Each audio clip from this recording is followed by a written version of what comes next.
Bonjour à tous et bienvenue dans cette vidéo pour corriger et faire l'exercice 3. Alors, donc, soit UN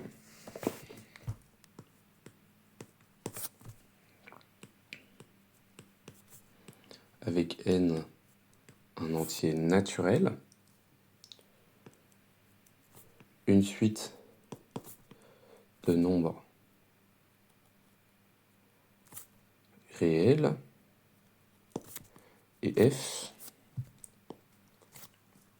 une fonction de R dans R, écrire avec des quantificateurs chacune des propositions suivantes.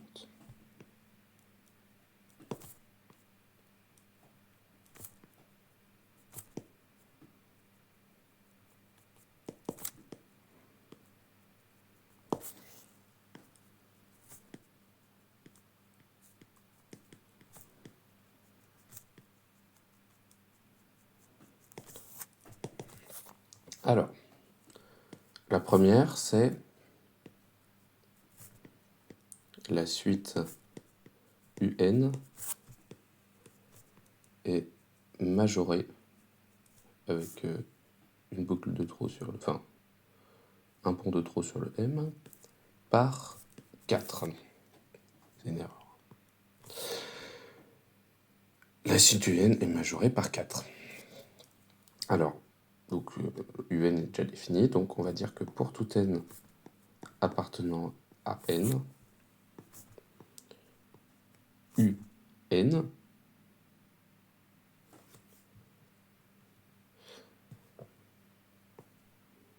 est inférieur ou égal à 4.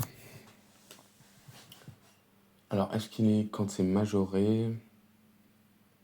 Ouais, moi je dirais quand même inférieur ou égal. Après, peut-être que je me trompe, c'est peut-être inférieur.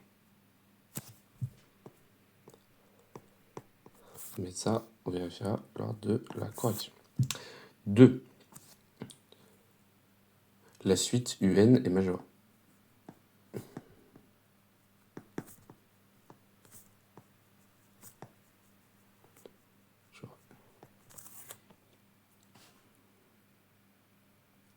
Donc on va dire qu'il existe M appartenant à grand R, tel que pour tout N appartenant à N, UN inférieur ou égal à grand M. Toujours la même question de l'inférieur strict.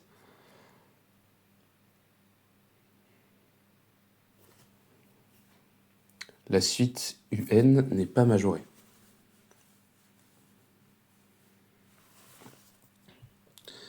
Donc en fait c'est la négation de ce qui précède. Donc ça va être, je vais écrire quand même. Et oui, j'ai oublié un truc là, il faut les parenthèses autour. La suite UN n'est pas majorée. Du coup, ça va devenir pour tout M appartenant à R, il existe N appartenant aux entiers naturels tels que UN supérieur à M.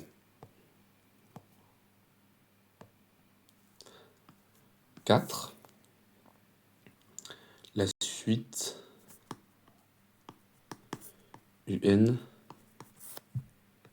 est bornée.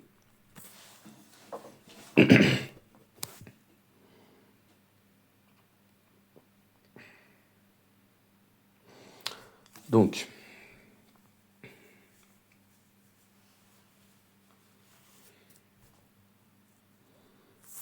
on peut dire qu'il existe A, B appartenant à R carré, tel que pour tout N appartenant à grand N, A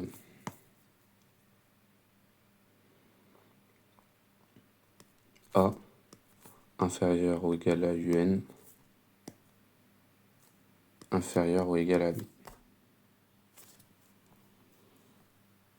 Ok, 5. La suite UN est croissante. Donc là, on va dire que pour tout n appartenant à grand N, UN inférieur ou égal à UN plus 1. Ok. 6. La suite UN est constante. Et ça va être pour tout n appartenant à n, UN égale à UN plus 1.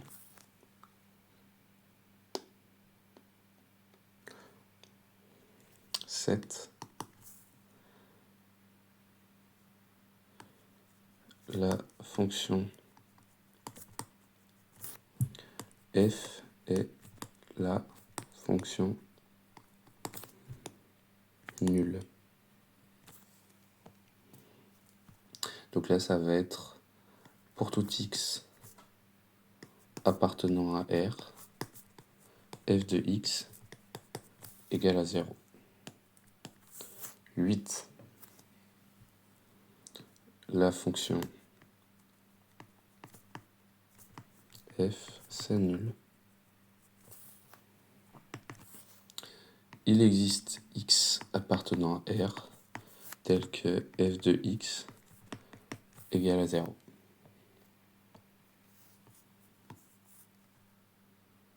9.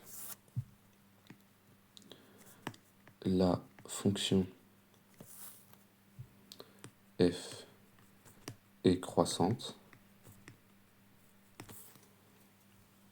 pour tout x appartenant à R, f' de x. Ah oui, mais on ne sait pas si elle est dérivable. Oui, mais en attendant,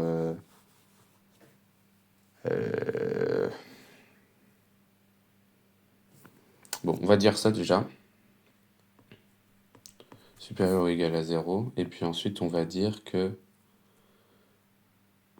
pour tout x appartenant à R, pour tout y supérieur à 0, strictement,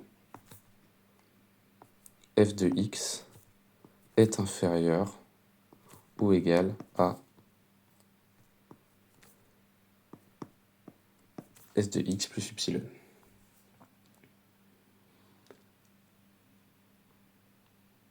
Ça me semble cohérent. 10. La fonction f admet un maximum.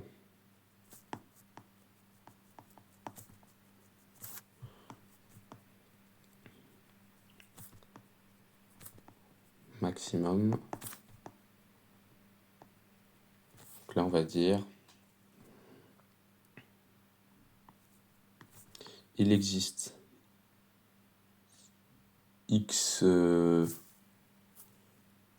xm appartenant à R, tel que pour tout x appartenant à R,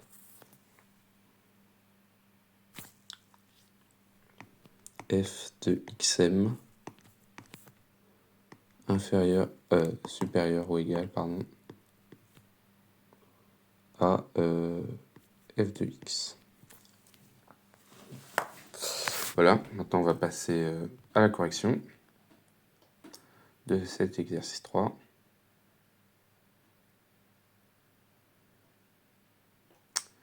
Donc,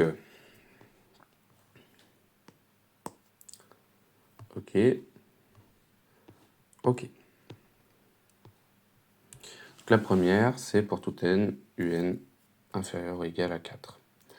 C'est juste. Ensuite, il existe grand M appartenant à R, tel que pour tout n appartenant à n, un inférieur ou égal à m. Exactement pareil, c'est fort. On donne la négation de la proposition précédente, c'est-à-dire pour tout m appartenant à R, il existe n appartenant à grand N, tel que un supérieur strict à m. Ok. 4.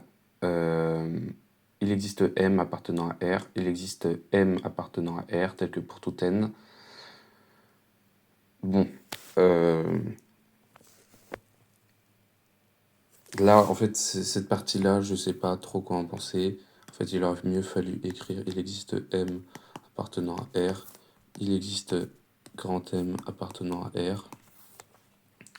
Bon. Écoutez, je pense que c'est pas non plus faux. Donc, on va le compter dans juste quand même, parce que ça revient au même. Hein. C'est bien un couple M et grand M. Ensuite, pour tout n, un inférieur ou égal à un plus 1. C'est parfait. 6. Si une n est constante.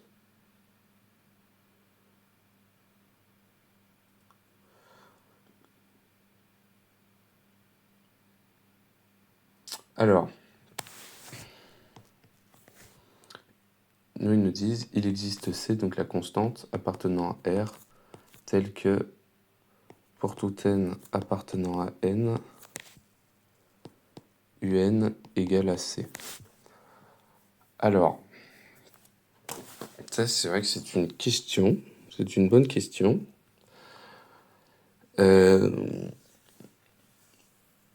J'ai envie de dire, si on peut faire une récurrence, c'est que ça marche. Je vais quand même demander l'avis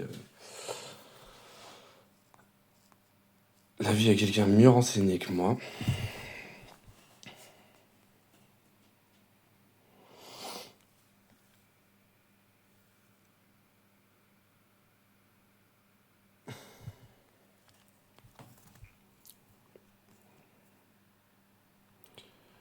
Hop, je cherche.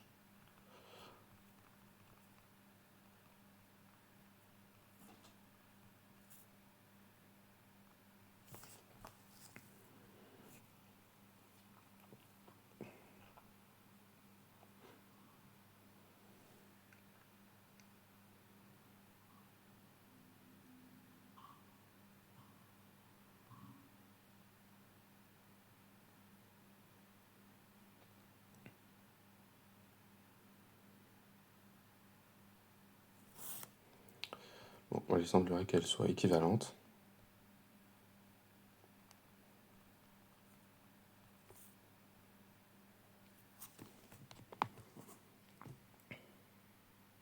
Ok, donc les deux sont parfaitement justes. Ok, excellent. 7 pour tout x appartenant à R pour tout... oui, f de x égale à 0. Ok.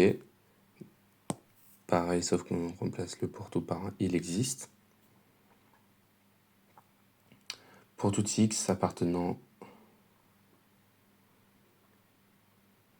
appartenant...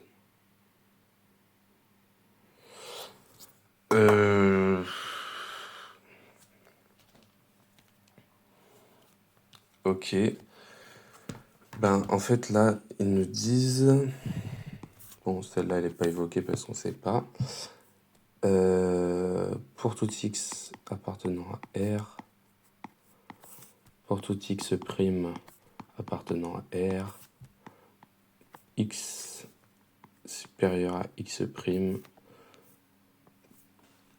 implique... Hop.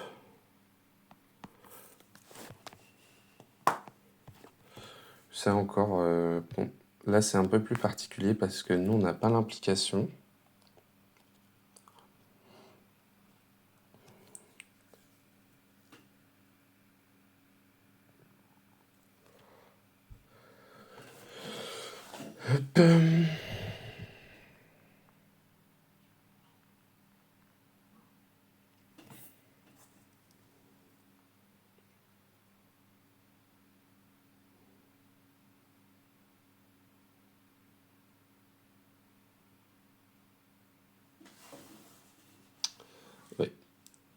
Alors, celle que j'ai faite, si on avance un tout petit peu à droite de x en rajoutant un nombre positif epsilon, l'image augmente. Le problème, bien que l'intention soit là, cette écriture est redondante et moins naturelle en logique mathématique que la version rouge.